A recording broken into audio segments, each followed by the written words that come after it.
Shane strangled Ben.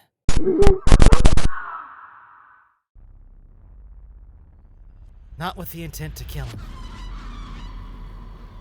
but just enough to damage Ben's voice box. Because he knew that singing was something precious to Ben. Afterwards, Ben started spiraling into depression, and then depression turned into rage. When Ben finally went back to school, he confronted the group. But even after he beat the ones who hurt him, he didn't feel any better. He didn't know what to do.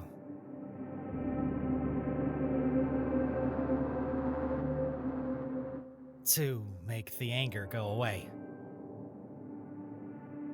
So he kept picking fights. He even picked up street fighting. He stopped going to school and he'd always come home late. His parents didn't know what to do. Ben refused to go to therapy and would sneak out of the house. At some point, the kid he fought turned out to have an older brother that had a connection with the gang.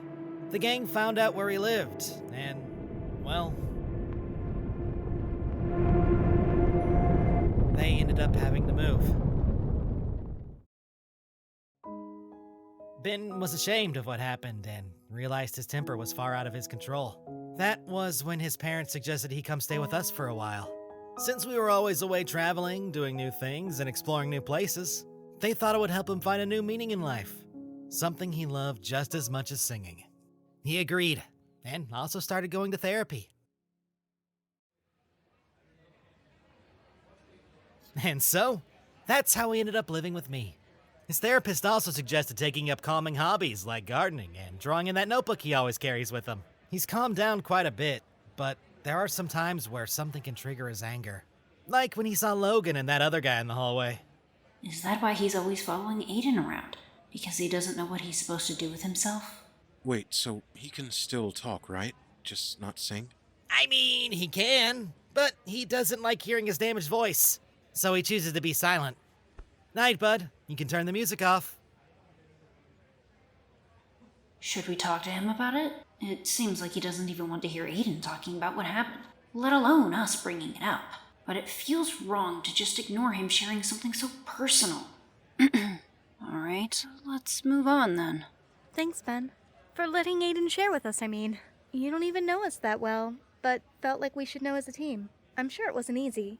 So I just wanted to let you know that it was appreciated.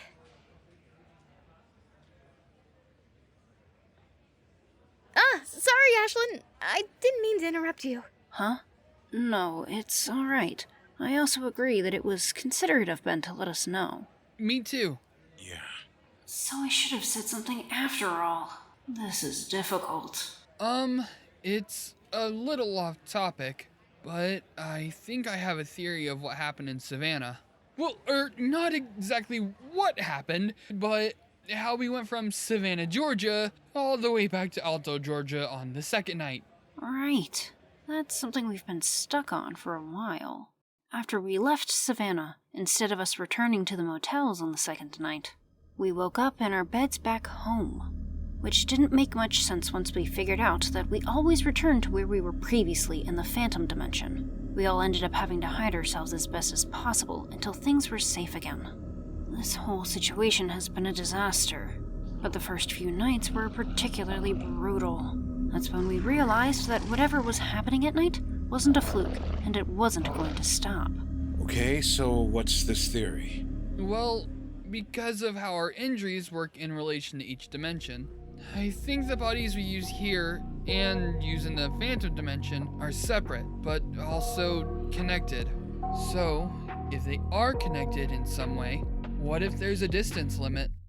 I got nightmares in my head, I fear that the thoughts build up until I can't hear, that my mind fills up into a creature, and it haunts me somewhere much deeper. Anxiety, filling up every space, no privacy. And silently, it could build and build until you finally see, whoa, it's taking over, damn no closure, moving closer. No exposure, I just wanna be a loner. Some can't stay sober, looking over all their shoulders, like moving boulders just to get out of the home. It's